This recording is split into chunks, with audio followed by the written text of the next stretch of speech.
Hello, everyone. Thanks for tuning in. You're watching The Naturalist Capitalist, and I'm Reed Coverdale. And I've got a special guest on the show today, the radical independent, the political stranger, or Dave TV, or whatever he is. It changes every 10 minutes. So what is it right now, Dave? You're right. It has been changing. Unity Politics is where I'm at right now. Unity Politics over on Twitter and on YouTube. Yes. All right, sweet. So you're the first guy who gave me a platform before I started my show, and it was helpful. It actually got some people to come over and check me out. But I've been following you for like probably 6-7 months or so, and it's because I was a Tulsi Gabbard supporter myself last summer. Just tell us a little bit about yourself, about your channel, what you've been doing, and then about kind of the recent changes you've been going through since she dropped out and all the hysteria that's been going on. Yeah.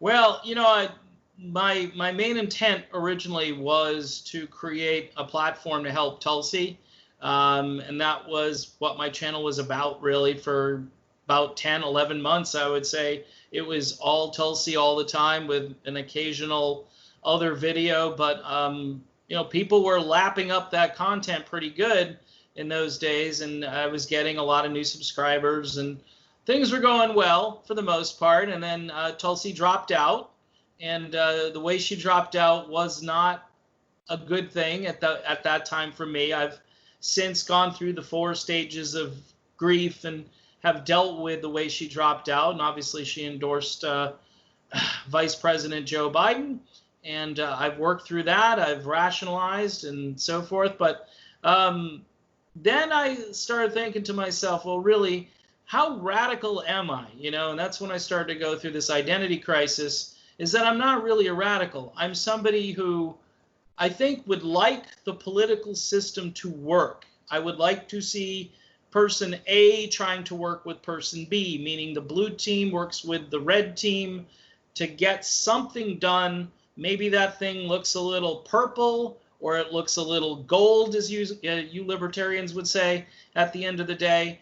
So I've been wrestling with identity. I felt like a refugee, not a vigilante, but a refugee, and gone through several names of the channel. I finally decided to say, you know what? My main goal is not that I'm a moderate on everything, but I would say I would prefer moderation over extremism. And what I'm seeing mostly on the left these days has really scared me. And I've also been ingesting some alternative news in addition to, and when I say alternative, I mean things that if you post it on Facebook, it will get taken down. Some of this stuff I tried to send private messages using Messenger to my wife, and it got flagged, and immediately this content is not suitable, and it's a private message between myself and my wife.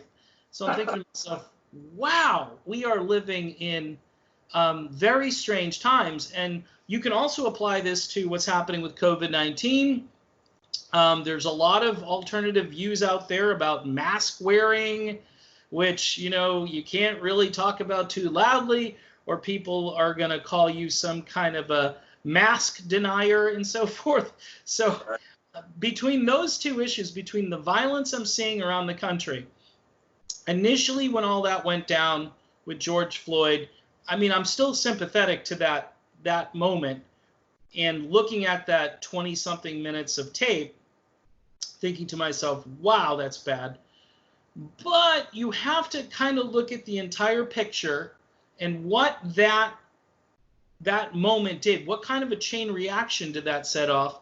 That has nothing, tearing statues down, in my estimation, has nothing to do with that moment, other than saying, well, the whole system is rotten to the core and we need to flatten it down. I've seen some really wacky progressive tweets out there saying, well, if you can't do it the peaceful way, then this is the way you need to do it.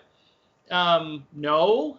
Yeah. None of the alternative parties whether it's Green Party, which I've completely given up on because they're not serious. That's another thing that happened.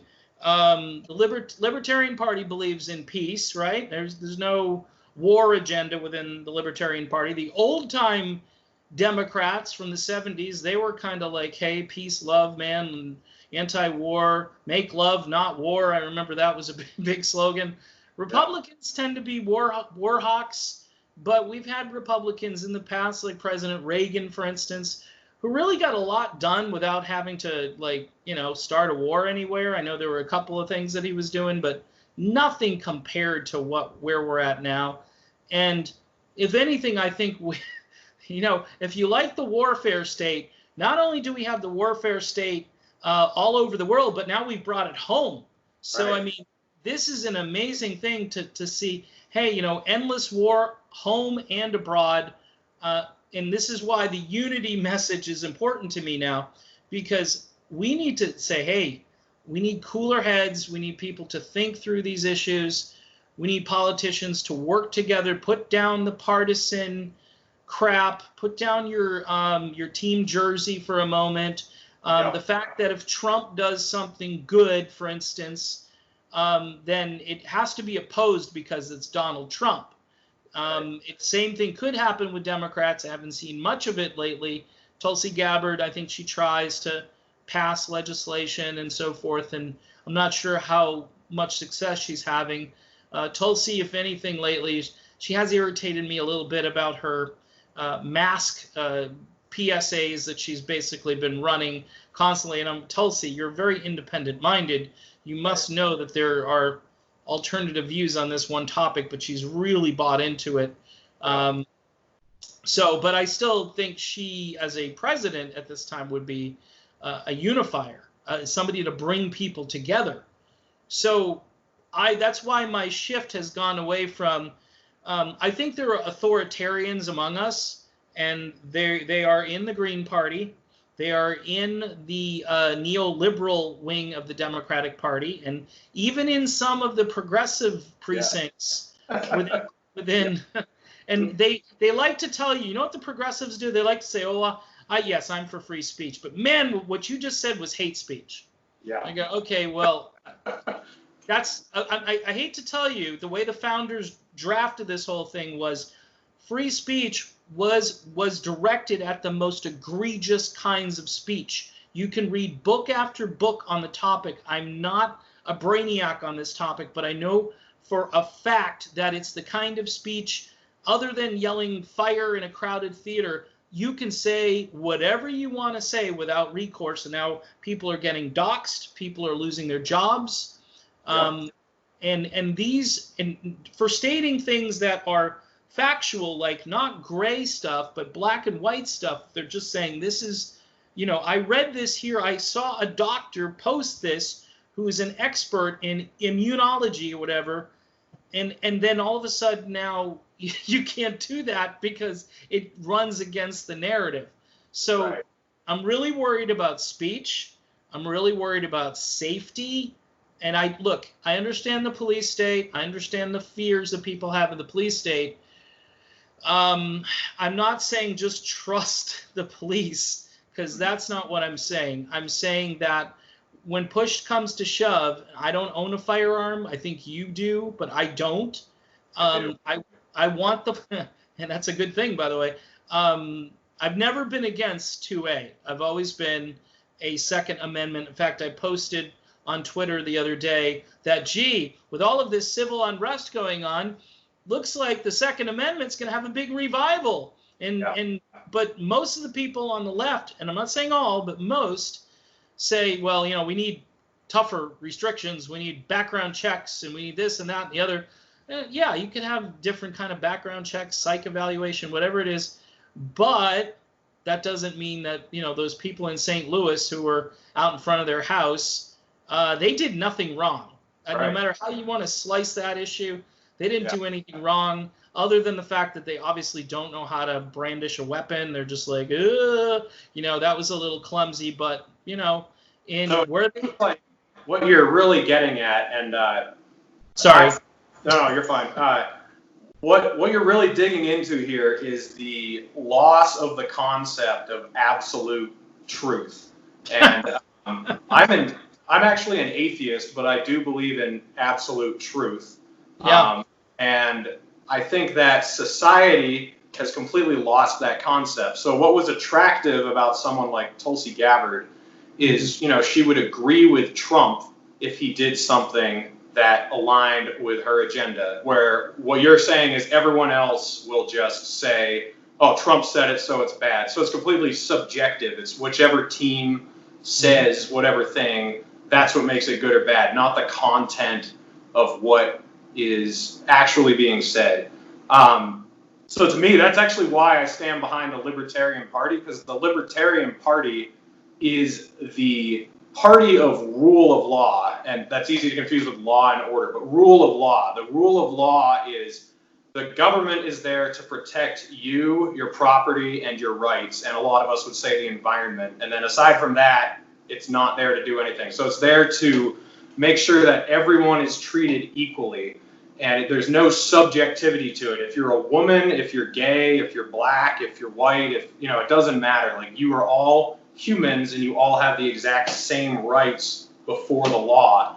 And I think that's what this society desperately needs, because as you said, it's completely dependent on who is saying what. It doesn't matter the subject material of what's being said. And I know you have a lot of Tulsi supporters on your show. I have been, I guess you could say, a critic of hers lately to a point. But the reason I have is because, in my opinion, in some areas, she's turned her back on what she said she was supporting during the primary. So voting for the HEROES Act, or voting for, or co-sponsoring the TRACE Act, or not criticizing the establishment anymore. The reasons I supported her were they were objective. It didn't matter that she was a Democrat or whatever label she wanted to put to her. She agreed with me on, I'd say, like 75% of the issues, and that was cool. I was like, okay, I disagree with her on some of these things, but that's fine. This is what I agree with. And so I was sticking to a strict idea and saying, all right, I can get behind this because this lines up with my values. What a lot of Tulsi supporters have done, and not just Tulsi supporters, Bernie supporters, Trump supporters, like you name it, they get hooked on the cult of personality or the label. If Tulsi says it, it's good. You see a lot of these bills that she's supported. Like, if you told a bunch of Tulsi supporters, knowing what they're generally like, about the TRACE Act, if you told them what it was, they would be like, no, are you kidding? That's terrible. But then the second he co-sponsors it, it's like, oh, well, okay, well, let's look deeper at it. Okay, actually, this isn't that, then they start glossing it over. So what I'm really standing for is the idea of getting behind ideas and things that don't change, values that are consistent. And when you don't do that, society falls apart, and that's what we're seeing happen right now. Yeah. Yeah, well, I mean, you're an atheist, I'm a Christian, and that bill, the number on that bill, by the way, was 666, had one extra 6, so it was like the mark of the beast plus another one, So, people, and again, I'm kind of doing a little tongue-in-cheek here because you have to laugh at something, but people were saying, can you believe this? And everybody's signing on to it, and we've got a contact trace, and they're going to come to your house. I was like, they're coming to my house. Okay.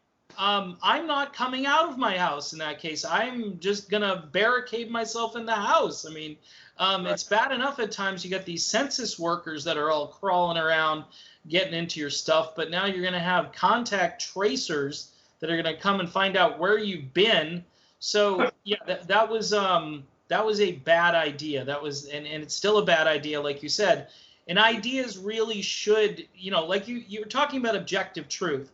And I think right now, because of the political climate, people kind of want to make a mockery of anybody who makes a black and white statement. Like, I believe X. Like, I'm Reed, and this is what I believe. Guns save lives. How dare you say something like that? Guns kill people. No, guns can kill people, but in the process, they can actually save lives. The two things, this is my unity project here, the two things can be true at the same time. Donald Trump can be an orange baboon who's a buffoon, who can sometimes bloviate so much that you're like, okay, please stop talking. But out of his mouth could actually come some idea that may be beneficial. Now, those two things can exist. All right. It's tough for some people. They have, as my friend Jess likes to say, they have hard case of TDS, and they can't get over it. They can't understand how our country elected such a man. Oh, it's easy. It's easy to know. It's not that Americans were stupid. Americans were driven, were pushed into a corner of another establishment hack who bleach-bitted her computer so she wouldn't be found out. She didn't do it. Her aides did it. But all of these things that, oh, I had no idea. And then you had this businessman who didn't have a political track record. So because of that, it was like, okay, let's take a chance on the billionaire. And we did. And quite honestly, if you're going to give me sodium pentothal, and I'm going to tell you, well, yeah, Trump or Hillary, Trump all day long, 7 times a week, twice on Sunday. I mean, I'm not saying he's a great president or anything like that, but, you know, between the two of them, you had an establishment Democrat who had basically been saber rattling as Secretary of State, even when Obama was like, I don't know if we should do this, and Hillary's like, go, go, go. And I'm like, really? Do we want that in the White House? You know, what did she say? We came, we saw, he died. I mean, come on. I mean, even John Bolton doesn't talk like that. And, well, he does. He probably does worse. But anyway, I was just trying to explain that you can look at, see, if imagine this for a second. I'll let you talk. Imagine if the Democrats said, okay, Trump won. How could we work with Donald Trump, try to get along with Donald Trump, still maybe score some political points by getting along with him? They just didn't want him to score any points. So what they did would say, okay, we're willing to pass stupid laws to restrict behavior, to punish Americans because Donald Trump is the president of the United States. Seriously, think of how crazy and screwed up that is. And you wonder why there are people who walk among us who want nothing to do with anything political. Yeah. All right. I'll give you the floor, Reed. So 2 things. One is I agree with you that I do like Donald Trump, or I don't want to use the word like. I dislike him a little bit less than Hillary and Biden. The only problem is the anti-establishment people, and even a lot of like libertarians and even some progressives for some reason, they don't look at Donald Trump as nearly as dangerous as he is. Like, he is very, very bad. He's against almost everything that these people say they stand for. You know, he's against the Second Amendment in a lot of ways, in my opinion. He's for the police state. He's for the military state, you know, the military-industrial complex. He's barely done anything against it. And he's for sky-high spending. I mean, he's for all these things that a lot of people from my side of the aisle say that they're absolutely against. But it's again, that subjective idea I was talking about earlier. It's Trump's doing it, so it's fine. If Trump, you know, I ask them all the time, if Obama had banned bump stocks, can you imagine? Like, they would have lost their minds. But Trump does it. It's like, oh, finally someone's passing common sense gun laws. You know. But then the other thing I was going to say is it's kind of something else you've been talking about. I don't really watch independent media anymore, other than like you. I actually want more people to watch people like you and Dak Rouleau, because and when I say independent media, I guess I mean independent progressive media, like Jimmy Dore and what's his name there, the guy Kyle Kulinski, but then Graham Elwood. You know, I can't take it anymore. Like, I used to watch it because I was like, I can agree with these guys on a bunch of stuff, but they're turning into the Young Turks. I mean, they become their echo chamber of absolute insanity and ridiculousness. Yeah. And now, those were the people who during the primary were against cancel culture. Now, if you would disagree with them, you're a fascist. So I just can't watch it anymore. So that's why I'm really trying to boost my channel, people like you, because I want people who don't live in a bubble. I'm a truck driver. I'm a blue collar worker. I see people all the time. I know how the world works. I'm not just sitting in a studio somewhere in California just pumping out all this content, as if I'm some sort of savior. And I don't think you do that either. I think people need to live with people like us. You know what I mean?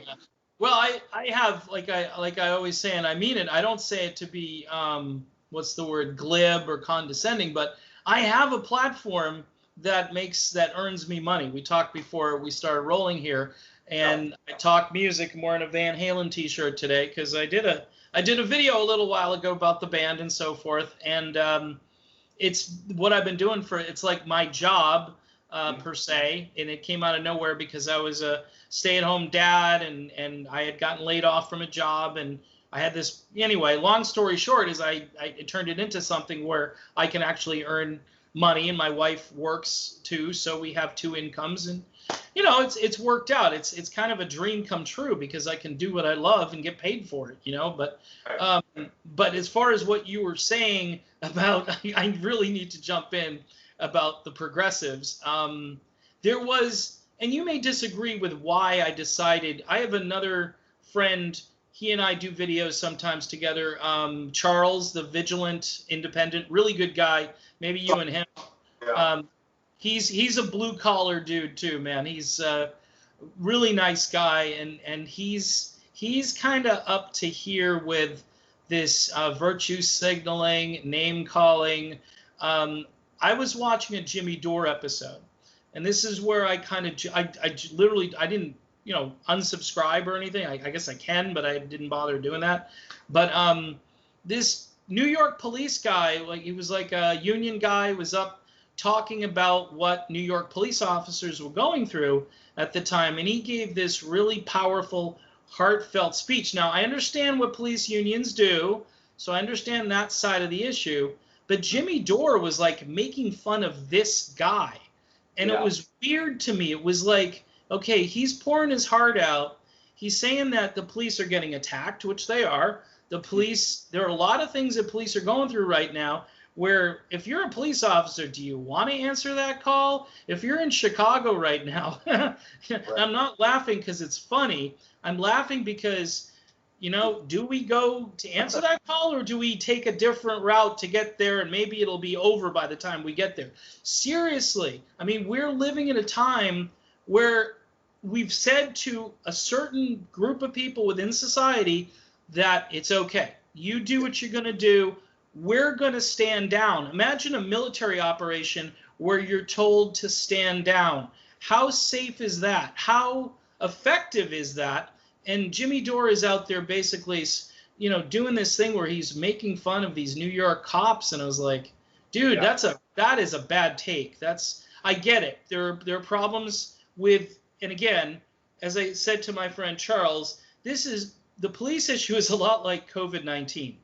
You isolate, and then you move those bad germs, those bad cops out of circulation. And you may have to do different types of policing. There are other things. Militarization of the police, I think, is a bad thing. Trump last week did this speech. I don't know if you saw it. You probably would have cringed being a libertarian. But he's like, yeah, I got all this equipment that we had, and we said, sure, I sent it. We had I think he was talking to Sean Hannity, and he said, we got all this stuff down to the police. I'm like, dude, why do you think? I mean, they're rolling through streets with these armored Humvees. Do you think people are going to feel really good about themselves at that point? So anyway, the progressives have that, and this is one of the reasons. The Green Party, I was like, no, I'm done. You guys are nuts, and plus you're not serious about winning. That was the other issue. Howie Hawkins does this interview. Well, I don't know. Maybe we'll get to the presidency. Probably not. But hey, we're in there, and we provide Bernie people a place where they can go vote. Okay, yeah, that's great. Those Bernie people, the smaller.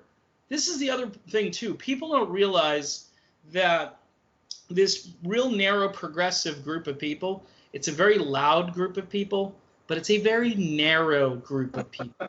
Yeah. And I'll tell you what, I live in conservative Republicanville, and everybody I meet is a conservative Republican. And they are, because of what the left is doing, at least the people in my area, they're motivated. They're like, we're the silent majority. We'll show them. We're going out. We don't want these masks. We're going out to vote. A lot of them have a lot of libertarian views. They want to be left alone.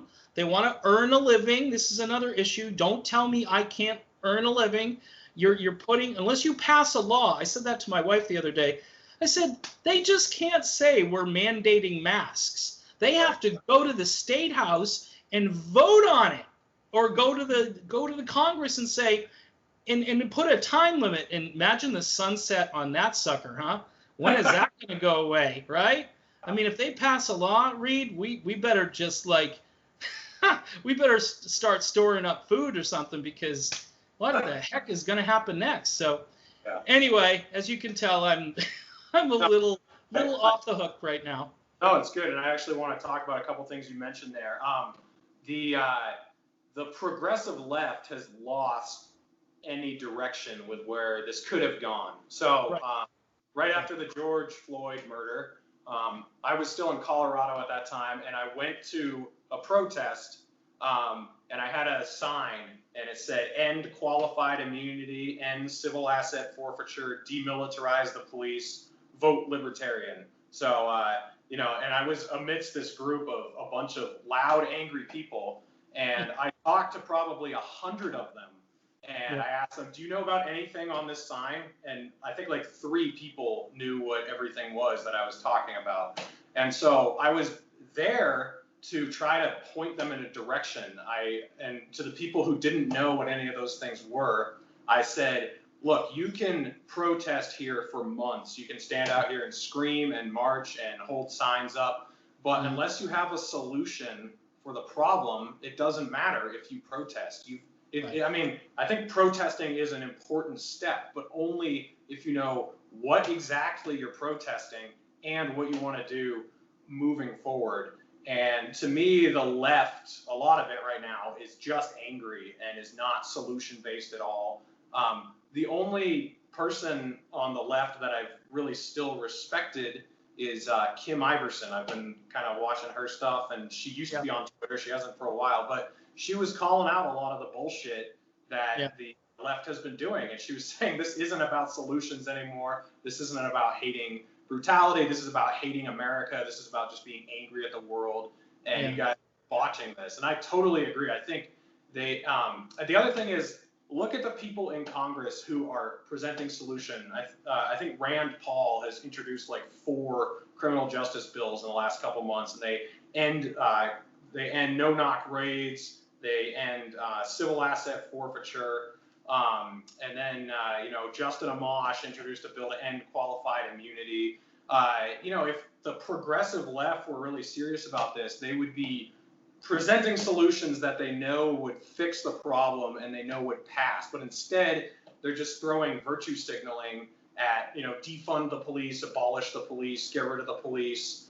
And it's just a joke. And this is actually something where I'm kind of disappointed in Tulsi, too, because she hasn't been jumping on board with a lot of these bills that would actually solve the problem. She even voted for the Democrat omnibus bill, I forget what it's called, but the police reform bill. And then right after she voted for it, she did a video on how useless the vote was and how it's not going to pass and how partisan it is. It's like, well, why don't you co-sponsor Justin Amash's bill to end qualified immunity then?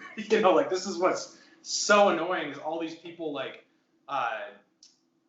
virtue signaling and saying, oh, things could be so much better, but this is all we have. It's like, no, it's not all we have. We have people who are presenting these bills and have these ideas that will solve the problem, but none of you guys are endorsing them or co-sponsoring their bills, and so nothing changes, Yeah.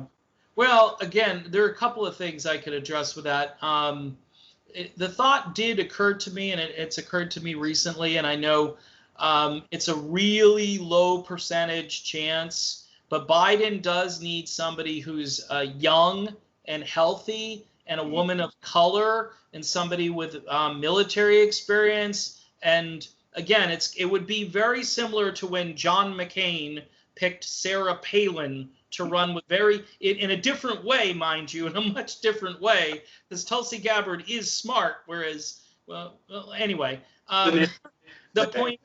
So if Tulsi has a number of these neoliberal votes to lean on leading into a possible selection, she could say, look, as I'm very independent minded, but as you can see here, I line up well with the presumptive nominee, Vice President Biden, on all of these issues, because of course the neoliberal establishment will be pulling their hair out if Tulsi were to be selected. But you do make some points about, she does have these interesting, I would call them independent streaks, but sometimes I call them neoliberal streaks. I mean, I wish she would just, the campaign trail, she was a different person. Yes. She was a different person. When COVID hit, she became someone else.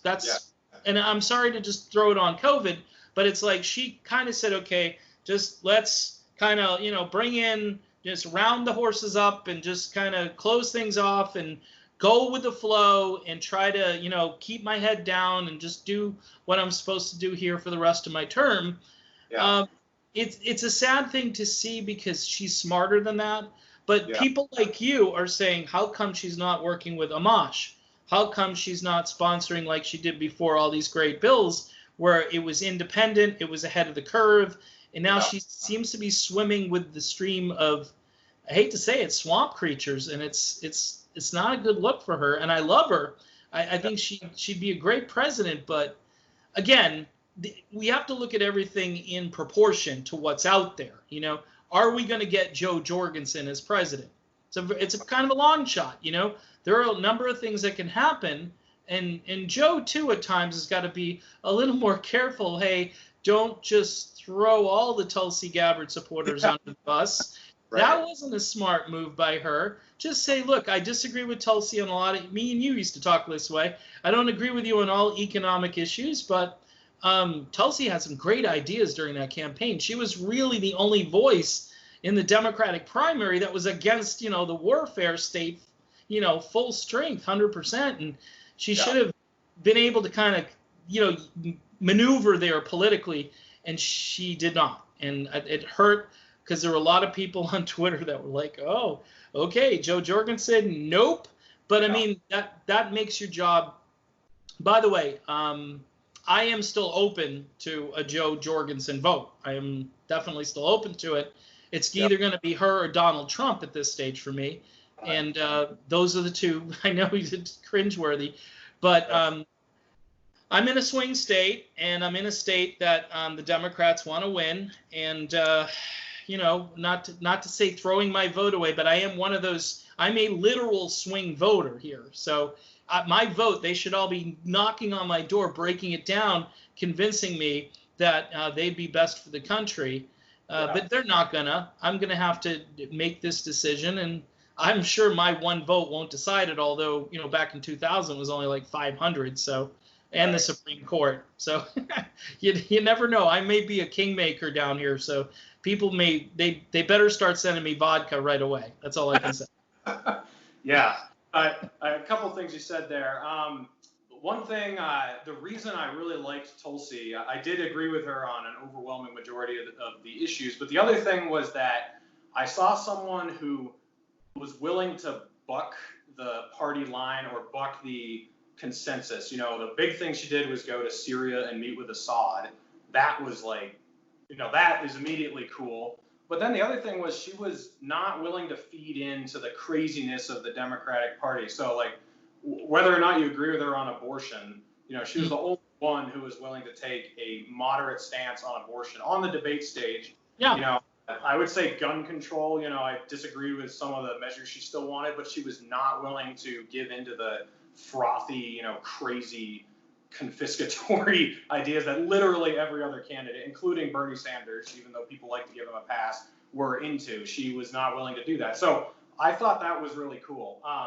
you guys can look at my channel from I think about like 8 months ago. I actually made a video called Ron, Rand, Tulsi, and it was explaining why I supported those three candidates and the parallels I saw. But as I was making that video, it really struck me that Rand Paul was way more bipartisan than Tulsi Gabbard. It really stuck out to me that Tulsi, she voted like 98.5% of the time with the Democrats, and there were these extremely isolated incidents where she would make waves, but it wasn't a consistent pattern. It was just occasionally she would, she'd vote present, or she wouldn't vote for some crazy bill. But if you really looked at it, she was mostly a party line voter. And then when she got a lot of traction with people like me and people like you, she started to kind of change her tune, and she started talking about the debt and things like that, stuff that she never talked about before. And so then I realized that, maybe after she dropped out and she started voting for these omnibus bills, it felt like a betrayal, but maybe it was really just her going back to who she really was. Maybe during the campaign, we struck a chord with her and it was bringing out a different person, but then when it failed, it just kind of went back to who she was. And that, to me, that really sucks. I mean, because I know her personally. I worked on her campaign in New Hampshire. If you told her, hey, I know Reed Coverdale, she would know who you're talking about. I had extensive conversations with her about a lot of issues, and so it really hurts. But what I realize is we need people who are going to commit political suicide to just stand against the bullshit going on. Yeah. So like Thomas Massey committing political suicide over the CARES Act. Although it looks like he's probably going to win again. So, that's fine. Rand Paul with the anti-lynching bill. I don't know if you know anything about this, but if you read that bill, it does not make lynching a federal hate crime. Lynching is already a federal hate crime.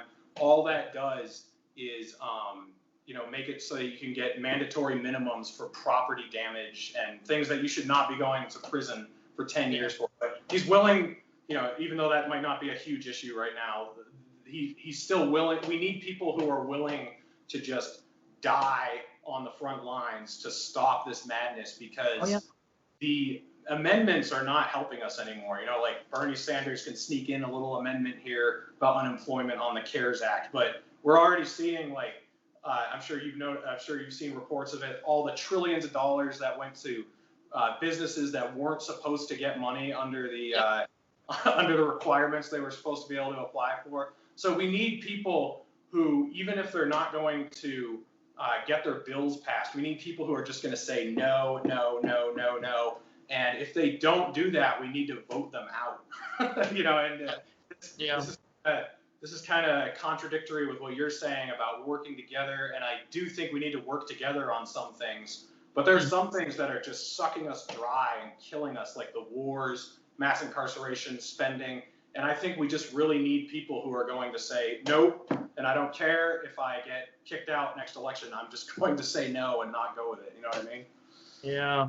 Yeah, here's the thing. I agree with the spirit of what you're saying. I really do. I want to, it's like, hate to use the biblical stuff here, use a little Christianity, but Jesus with the money changers, and he had these whips, and he was like, it's like, get out of this is a house of worship, get out. And it's the only time in the entire, his entire ministry where he got really pissed off was people are in, basically like Jimmy Swaggart was holed up inside of his church, and so it was, the spirit of that was, you guys are just, I can't, and we need action. We need to basically go nuclear, to use a political term that was popular a couple of years ago. It's not as popular now, but when I look around, I see, there's an old song by Jerry Rafferty and this group that he was in from the 70s, clowns to the left of me, jokers to the right, here I am stuck in the middle with you. And it's like, I look on either side and I say to myself, you know what? I mean, they're both crazy. They're both crazy. Now, I will say this. I am, in some ways, I've been red-pilled. Like I told my friend Charles, I've been red-pilled when it comes to safety. I want the police to come and keep me safe. Now, do I want rogue police officers? Nobody. See, this is a dumb argument. It's a dumb argument. You want all these crazy cops that are hopped up on steroids to go out there and start. Yeah, I do. I want them to go and protect me from people that are going to do me harm.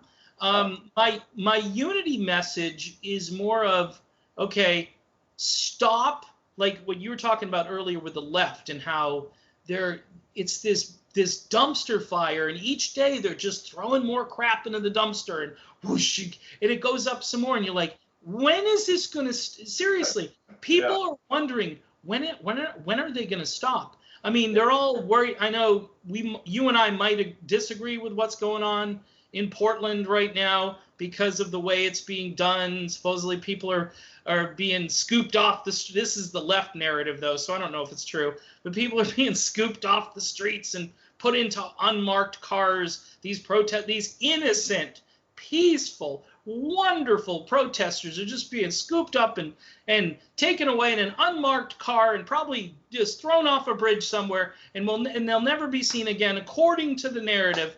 When we don't know what, I know that Trump basically said he's not going to put up with the stuff that's been happening. And these states, like you said at the beginning of this, is that the government is supposed to protect us from enemies, foreign and domestic. And here we are with people who say our goal is Marxism.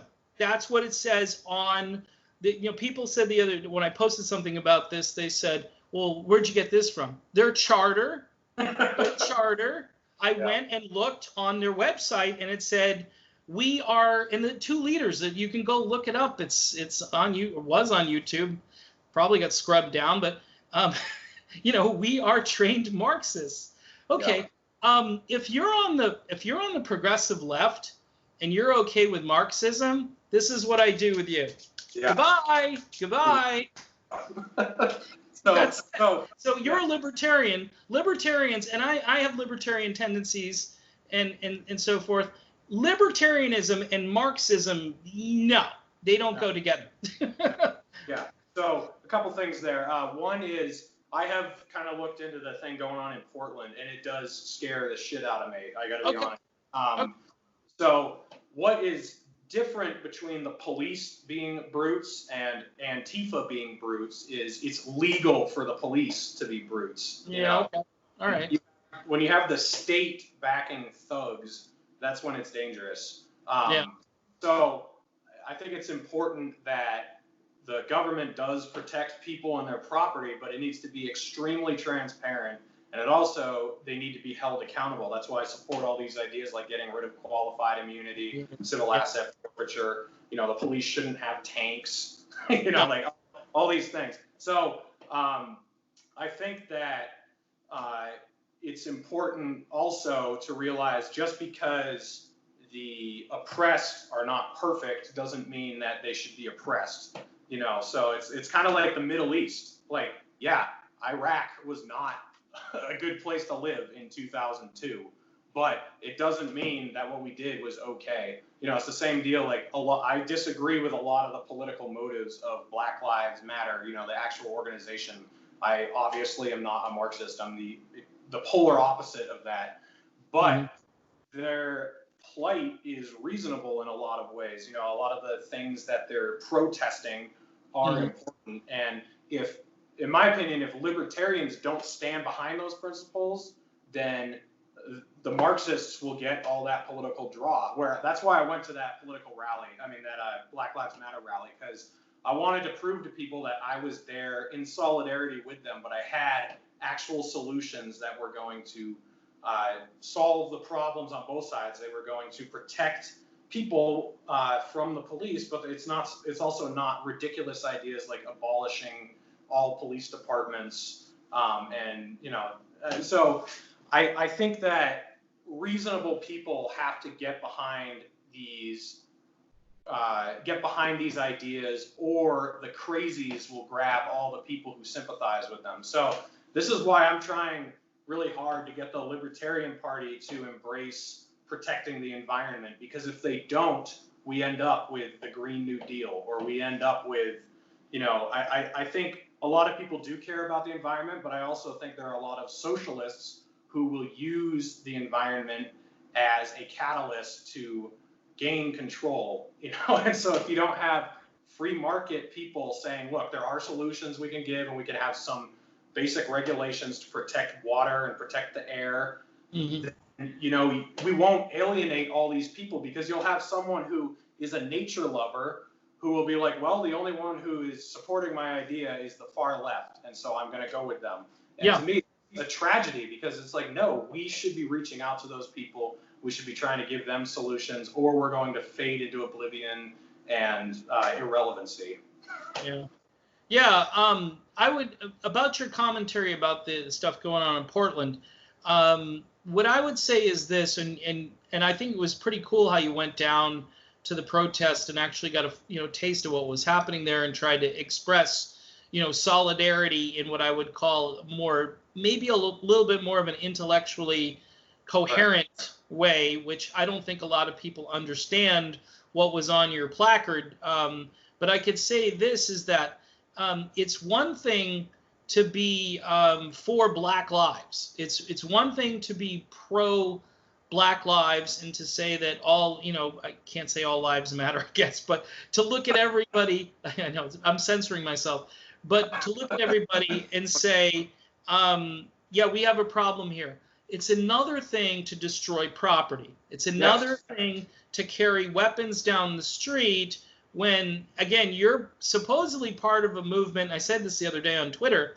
You guys are not too big on 2A, but yet you're walking down the street and you're brandishing a firearm probably obtained illegally, and at that moment you become kind of this vigilante that you're saying is that the rest of your crew is kind of saying is evil, and in law-abiding folks, they need to put down their weapons and so forth, or at least have a more regulated way of owning and operating firearms.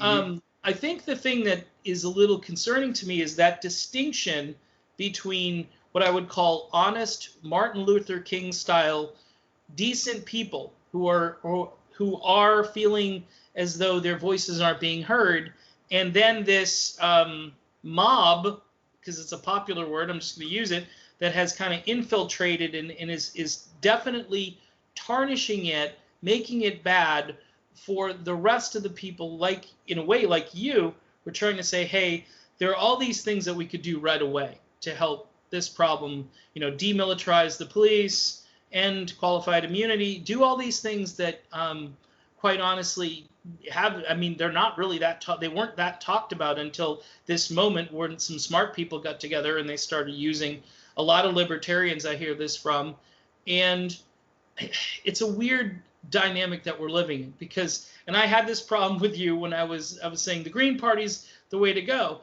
because on the other end of the spectrum they look at libertarian economics and they go, your remedies for the economy, it's going to crush the cities, going to keep blacks sort of down and hurt by all of these economic pressures that weigh on them, and they're just used as pawns in these corporate Ponzi schemes and so forth. I mean, and I've come a little toward your point of view through this, because I don't know how endlessly giving people money is going to motivate them for themselves to get out of their own dilemma. You know what I mean? It's like, at a certain point, hey, I'm here to help you, but eventually I'm going to give you a fishing rod and I'm going to let you go. You know what I mean? I'm going to walk away and you're going to do this yourself. But if we continue to do what we're doing, and we could talk about, this monetary theory that's out there right now, is you just print and digitize money endlessly. This is a nightmare. See, I was coming from the side where I was watching Jimmy Dore every night, and he's saying, hey, who cares? They're printing money anyway. Just give it to the people who need it the most. It's all a disaster. You can't just keep doing it. Why is there a coin shortage right now? Is anybody asking that question? I mean, this is what I've read in books, is this is the beginning of the end of money. Okay, and it may not be, but typically this is how it starts. Yep. So we're really screwed up with monetary policy. We've got banks that are unregulated, which I think you and I, coming from whatever perspective, agree that the Fed's got to go. These banks who are lending themselves trillions of dollars, they've got to go. They've got to reset like everybody else, or bye-bye. I don't need Citibank. Why do I need Citibank? I got my local credit union. Why do I need them? So there are a lot of issues kind of that are on the surface and that, or maybe deeper rather, but all we're hearing right now is yelling and screaming and let me throw a Molotov cocktail. And that I'm telling you what, Reed, what that is doing is it's making it difficult for people to think logically about these issues, and they really need to, because as I think you mentioned it already, none of that stuff is really going to help them. You're going to stand there at the protest. They're going to feel good for 10 minutes that they burned down a black-owned business, all right, which is crazy. They're going to go home. Yeah, I stuck it to the man. No, you stuck it to your neighbor. That's who you stuck it to. So, I got nothing. I don't know what to add to that. It's a weird situation. I'm wondering how the libertarians, and I think I've asked you this before, how do they go about this when it comes to economics? How do they? You asked. All right. So, someone you all who are watching should go listen to is Peter Schiff, because he's going to be way better and more informed at describing all these things than I do.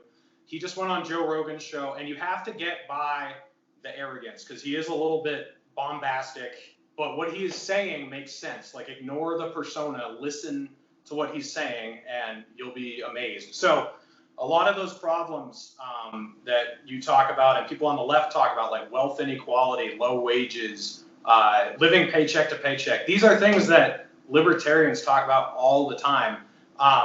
And you mentioned the Federal Reserve. So the Federal Reserve is central to all these problems. It's central to inflation. It's central to our monetary system favoring the banks and screwing over the little guy. So what a lot of people don't realize is a lot of regulations that are supposedly put in place to help the consumer don't help the consumer, they help the producer. So if you have a government guaranteed loan, it's sold as though it's helping you. Oh, perfect, I got a loan, the government's backing it. I'm good to go, right? That's the perception. What that does is it allows the producer, whether it's a college or a car manufacturer, whatever it is, they can jack their prices as high as they want to, because they know that the loan is 100% insured by the government. And then you have government-backed banks. So what does that allow the banks to do? It allows them to be stupid with their money. It allows them to spend it on whatever they want. You have government-backed businesses through bailouts and subsidies. They don't have to be responsible. They can give money to whatever they want. They can spend it on whatever they want, and they don't have to worry about the repercussions because Uncle Sam is going to bail them out. So what do? How do you make them act responsibly? Well, you hold them accountable for their actions, which is letting them fail. This is something that people don't get about capitalism. Whenever there's a recession, they say, oh, capitalism's failed.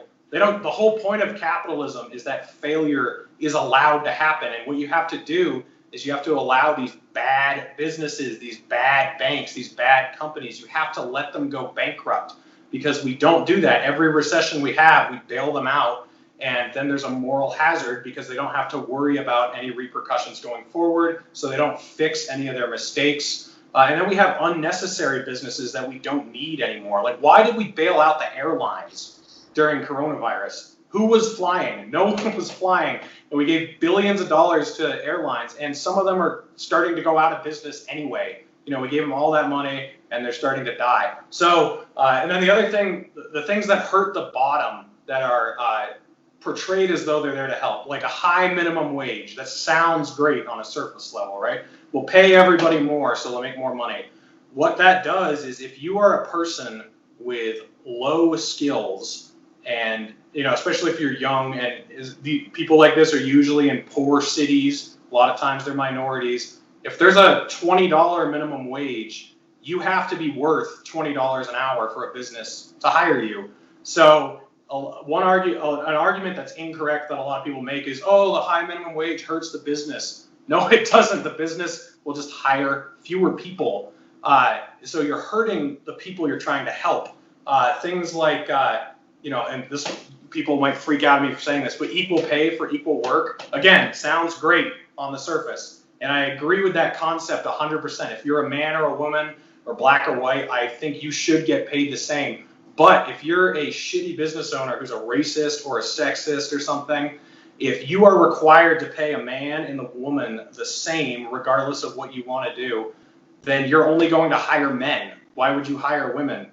Like if you only hire men to do the job, and isn't it better if the woman is allowed to get hired for less than not getting a job? These ideas, they sound really terrible at first because they're not politically correct, but if you really start dissecting them and you really start thinking about how they'll be effective on society, you realize, wow, a lot of these things that sound great when you first hear them, they're not. And what I would compare it to is our foreign policy. It sounds great to go liberate the Iraqis from Saddam Hussein. Sounds great to, spread freedom around the world. These ideas sound great, but when you look at how they actually work, once you get the system in motion, you realize it does not work. It's time to just stop. So it's the idea of interventionism. Libertarians are against it on a foreign policy perspective, but also on a domestic policy.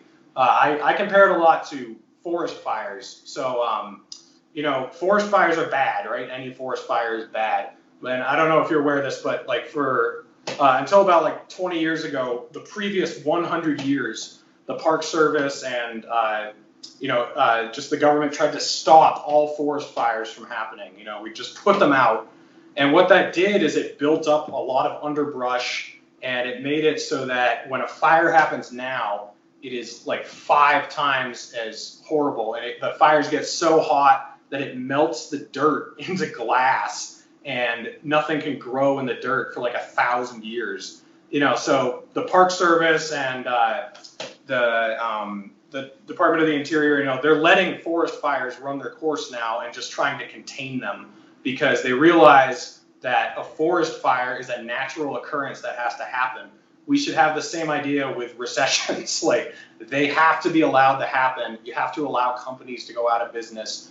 This idea that we can just fix all the problems by using quantitative easing and throwing money at it, it's just like putting out a forest fire, and then later on you have a bigger one that comes through and causes even more problems. But go watch Peter. I've listened to Peter Schiff. He's a great guy to listen to on it, and he has all the terminology and the knowledge that I wish I had. But it's all right. As long as he's not related to Adam Schiff, I'll be happy to watch. Yeah, people them all the time, and it's like, no, not Adam, Peter. Yeah.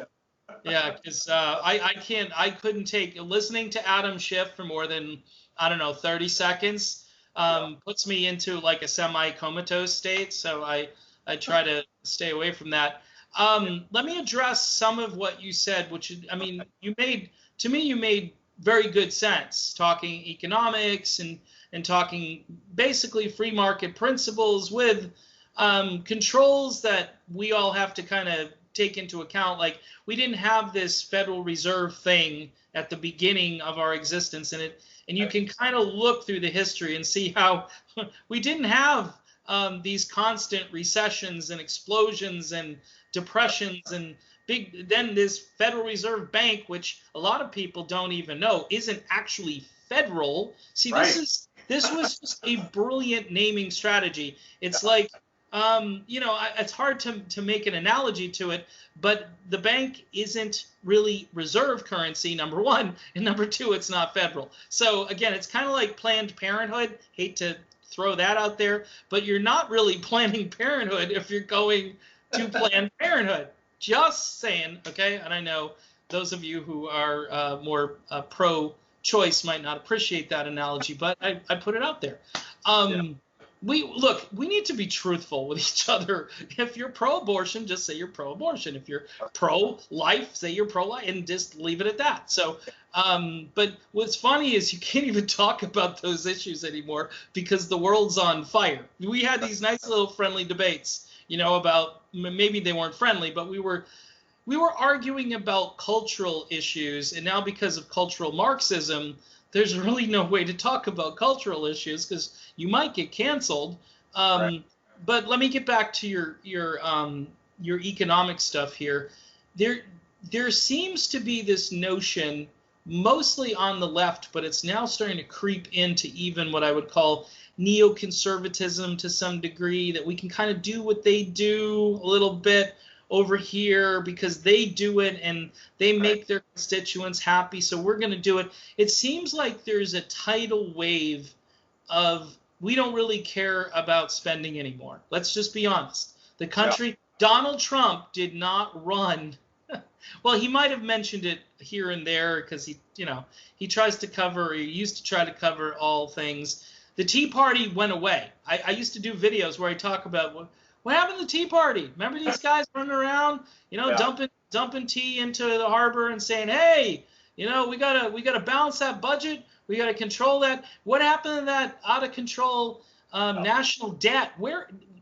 Is that debt clock still on right now? Yes, 27 trillion almost, I think. 27? Yeah. Unreal. So when Trump went into office, so just for reference. And you used to have guys like Rush Limbaugh on the radio. When I 20 years ago, when I first heard Rush Limbaugh, fiscal conservatism, cut taxes, lower spending, we're going to have, what's weird now is a Republican will go run for office and they'll say, we need to cut taxes. Well, wait a minute, hold on a second. You're spending like a drunken sailor. What? Yeah. So you have no money coming in to the Treasury to pay these enormous debts that we have. And that's when the progressives say you can't do that. And they're right, based on the fact that you've got all of these enormous debts that you created because you printed money out of thin air. So this argument that, the lower half doesn't need to pay any taxes, and then the upper half is paying most of the taxes, and it's true that they are, by the way, it's not a secret, and the left kind of wants them to pay more. I mean, we've got to address your point, we've got to drastically overhaul and reform this if we're going to get to a place of purity like you're talking about, because you can't do any of those things that you're talking about unless you address the root causes of these problems and say to the progressive, wait a minute, this money used to be worth something. You want, and this is where I've kind of come a little in your direction, you want 15 or 20 bucks an hour for somebody, that's great. I mean, I get it, because that apartment that they're renting down the street is $1,400 a month. How are they gonna? It's a studio, or it's a one bedroom. It's like, holy crap! That shouldn't be that way. I mean, I'd rather see them put some rent controls in. But then the guy's going to say, well, how am I going to pay my utilities? How am I going to keep the place up? Because the value of this money is, let's just be honest, inflation is out of control. Yes. And tell me, maybe not with food. See, they kind of keep it in pockets in places where you go, okay, I can still buy food. Yeah. But if I want to go rent a house or mortgage a house, mortgage is actually cheaper probably than renting if you can put a down payment on a house. I'd highly recommend it. I'd find a way to do it, because the biggest ripoff right now is in, trying to rent things. But we've got to get those things under control, or I don't know, we're going to be, again, there's a coin shortage. There's a reason there's a coin shortage. Much like this COVID-19 thing, there seems to be a reason why more people are testing positive.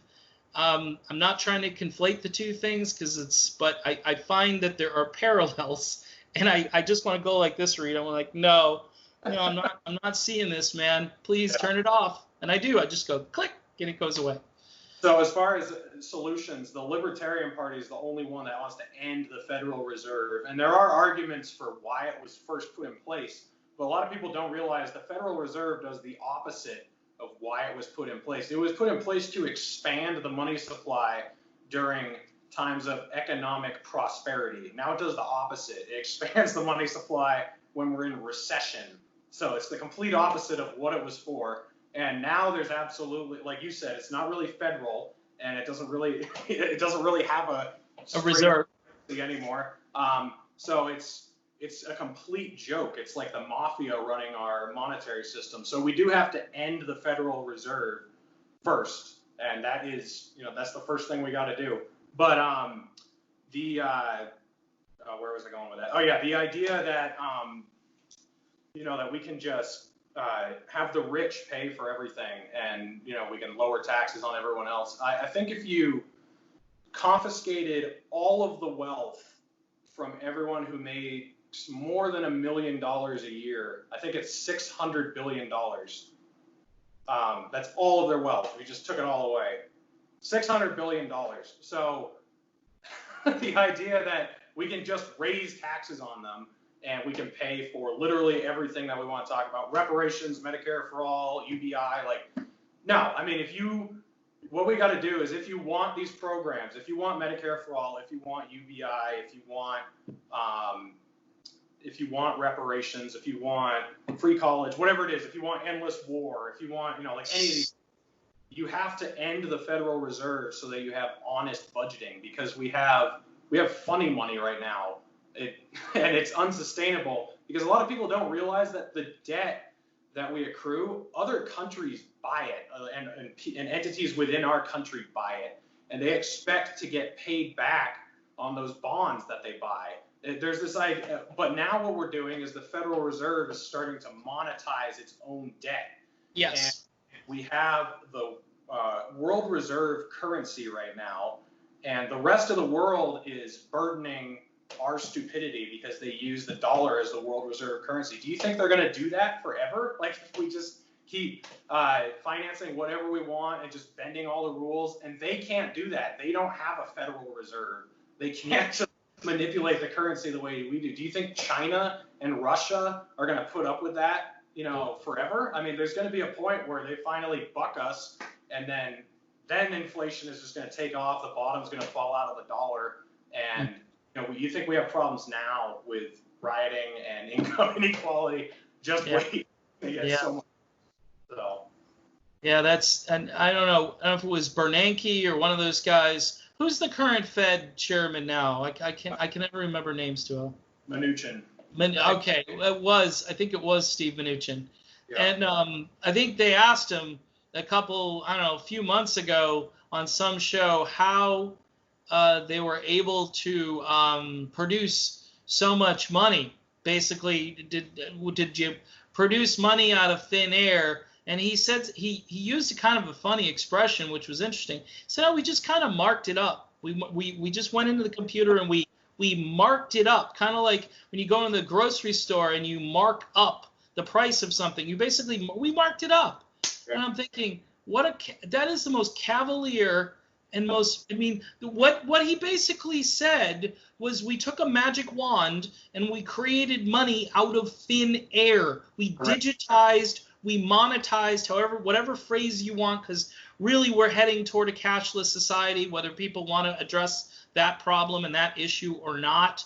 This is why there's a coin shortage. This is, it's already being thrust in our direction that, hey, we don't really need these pennies. They're not really worth anything anyway. So, just get rid of them. Nickels, they're not much better. Dimes, they're a little better, but, soon it'll just be quarters and dollars, and then the quarters will go away, and then you'll just be paid. Why do we need this paper? We'll just give you this card, and I don't know, there's a part of me, maybe it's my Christian sort of end times brain sort of ticking when you hear things like this, but man, that's your right hand and in your forehead that has six on them. I mean, my son's like, I'm not gonna take it. Bill Gates is coming, man. He's got the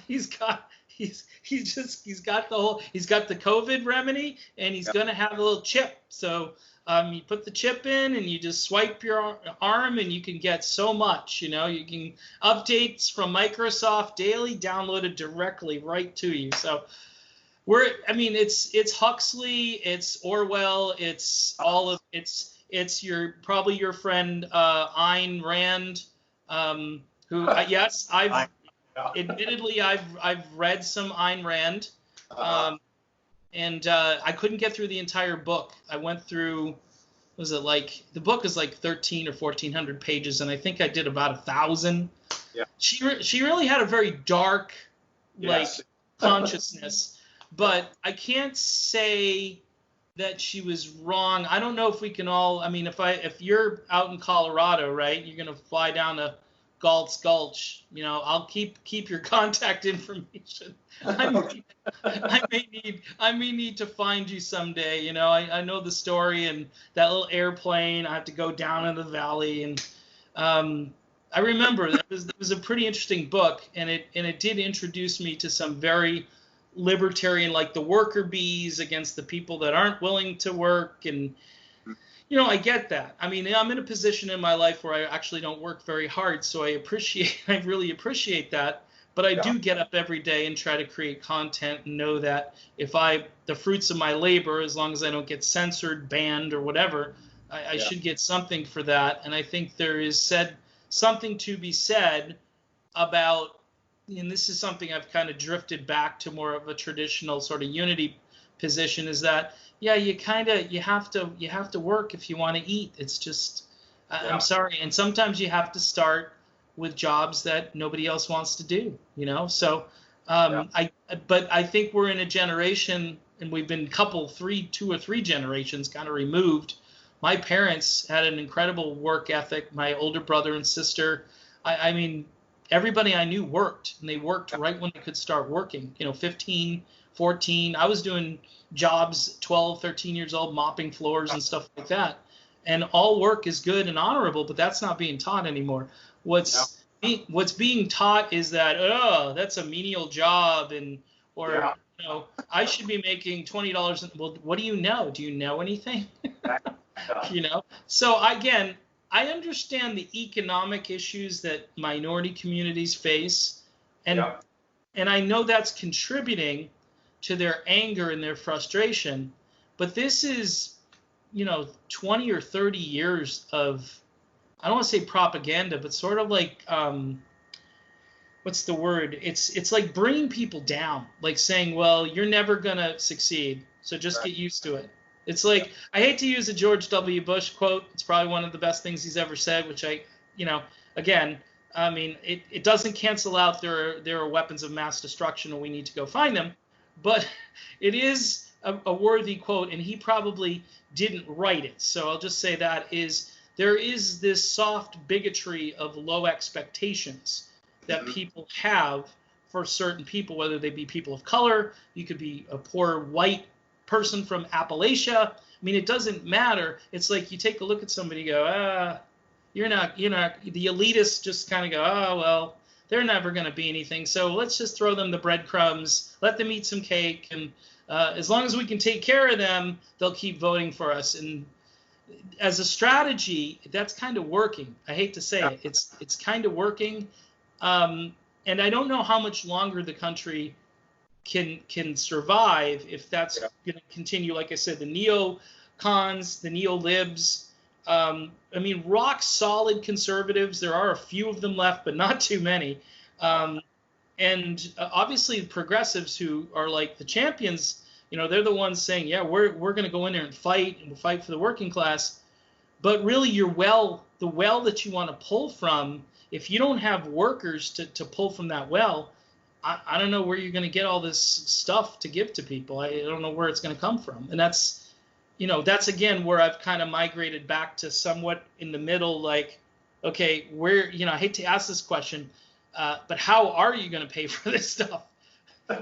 Unless they take over, unless the progressives can just go to the Federal Reserve and just take it over, in which case, then you can just print whatever you want. Yeah. Well, that's actually why a lot of the things you were just talking about, that's why I started this channel. That's why I went on Twitter, because I'm 26 years old. I've got a lot of life ahead of me, and I have seen the deterioration of America and working America, because people my age can't do anything anymore. It might be disingenuous hearing that from like a 60-year-old guy, but I grew up with these people. I went to school with them. I work with them. They're fucking useless. I'm just gonna say it. It's on your channel. Yeah, no, they can't do anything. They can't use a wrench. They can't use a screwdriver. They can't drive a stick shift. Like, they just can't do anything. And it's because we've taken away what you were talking about. When I was 16, I started working at a lumber yard for $8 an hour, stacking lumber. And then I just worked my way up. I got my CDL while I was there. I left making $12 an hour, got another job at $18 an hour. And that's just how it worked. Like, you start out at the bottom, you learn how to do everything, and you work your way up. You prove yourself to be more useful. But now it's this idea that, if you're not getting paid $20 an hour, they're not, it's almost demeaning. Like, you deserve more. And we need to get rid of this idea that you deserve anything. You only deserve what you make yourself worth. And just in life in general, like, people expect trust. They expect respect. They expect, responsibility. You don't just get these things. You have to prove to other people that you are worth them. You know what I mean? Yeah. That's gone. Like, people my age don't think that way. Yeah. Well, here's a question for you. You may know the answer to this, and I'm not sure. I used to hear, and Bernie Sanders, right up until the very end of his campaign, we're the richest country on the face of the earth. We're the richest. Are we really the richest country on the face of the earth? I mean, per capita?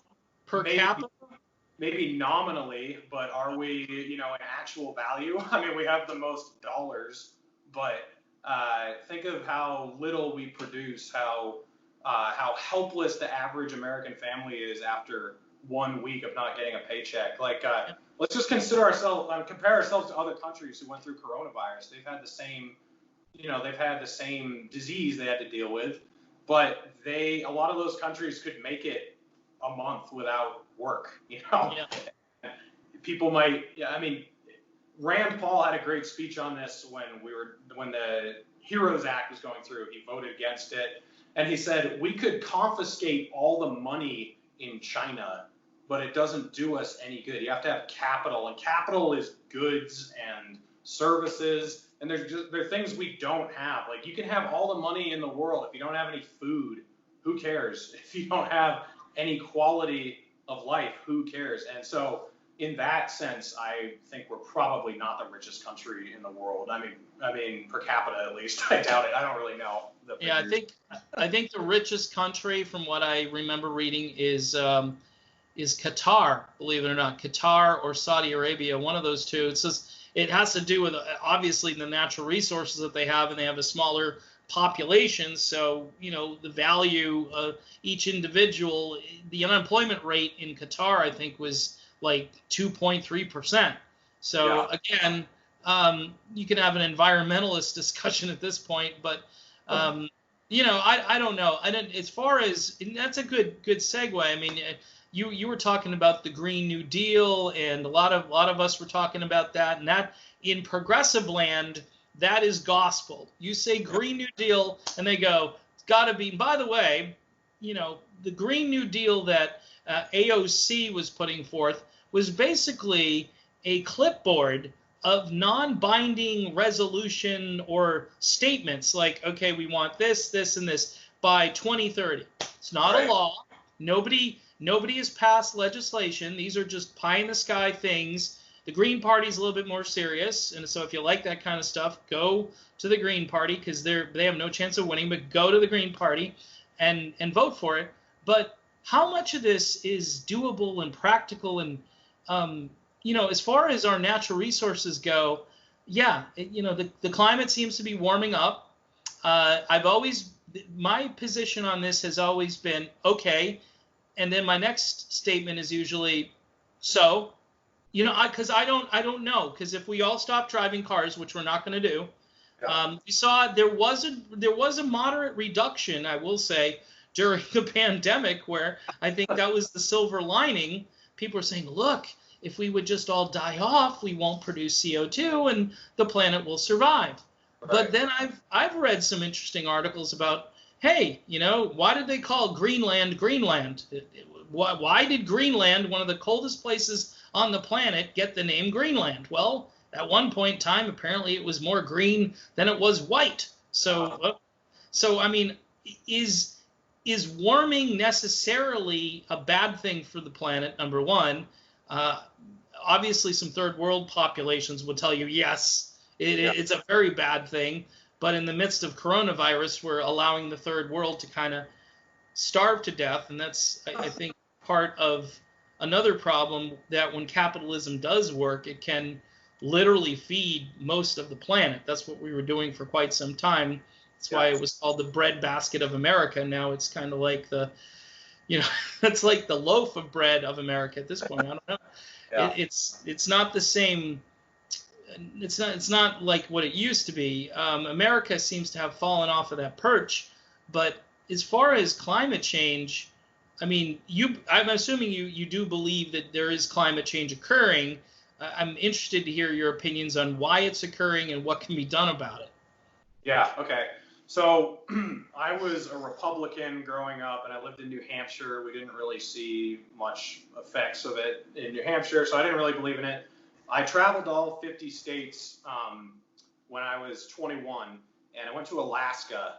And when you start heading up north, it's very obvious that the glaciers are melting and that it's increasing every year at the rate at which they're melting. They had mileposts for the glaciers.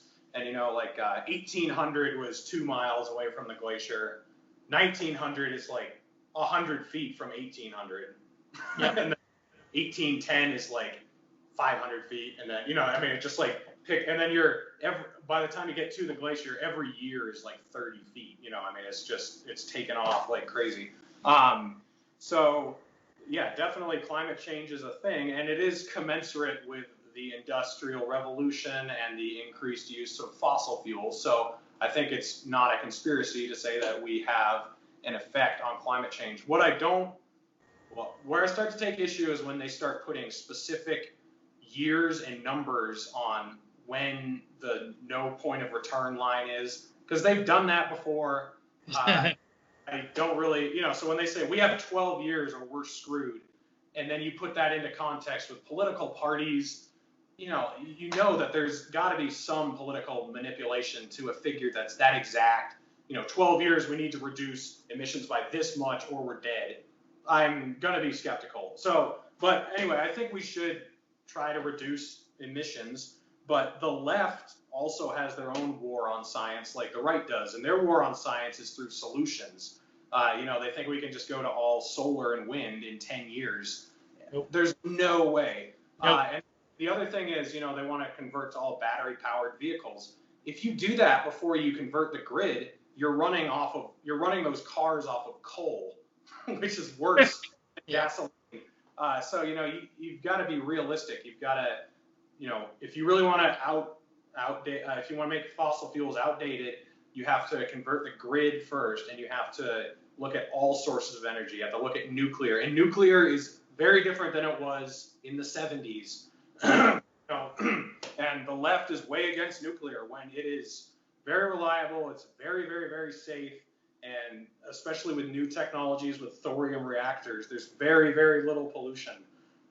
If you want to get rid of coal, you should support nuclear. And maybe not in places like California where there are earthquakes, but there's common sense where you can use these things.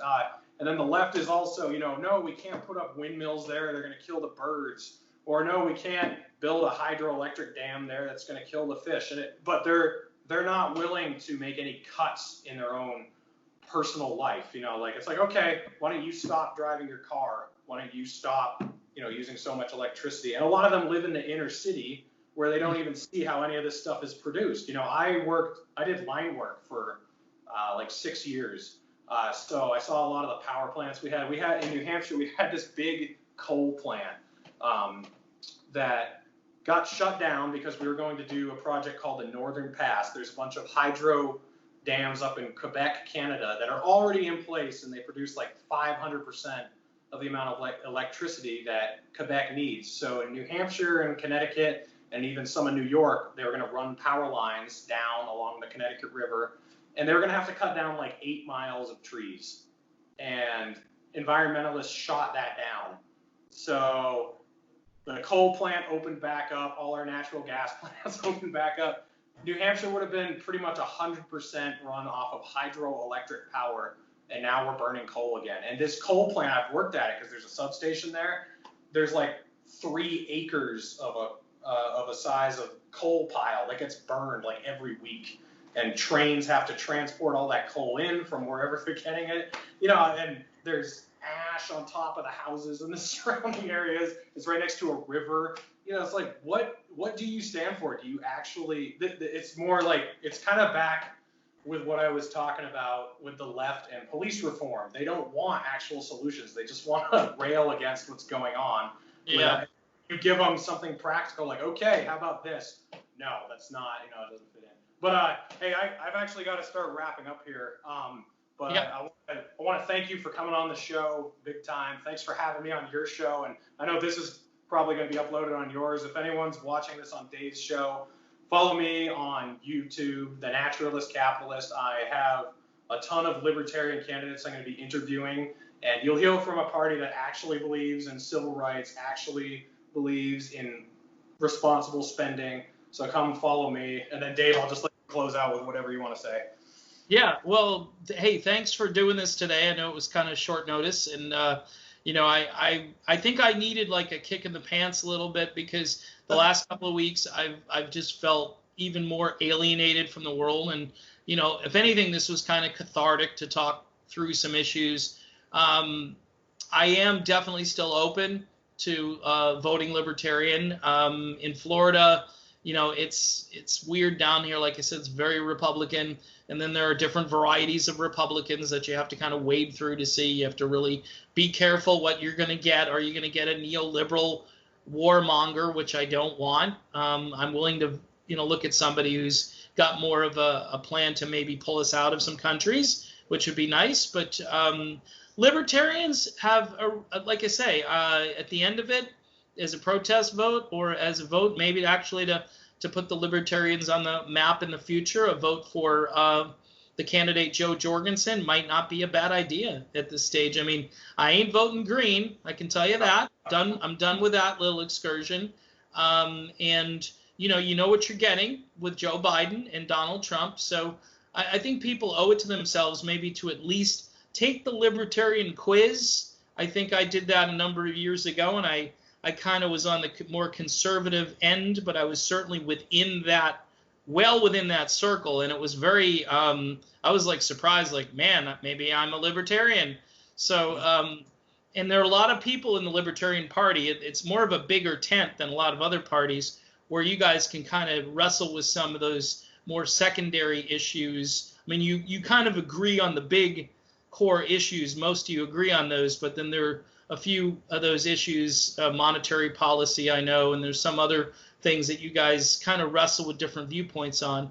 But I definitely would recommend folks check Reed's channel out and keep watching him, because he's a rising star. He's got a video that went viral, which I'm jealous about. So good for you, though, man. Good for you. Yeah. It's people need to hear some alternative viewpoints. So keep talking, and maybe more people will start listening.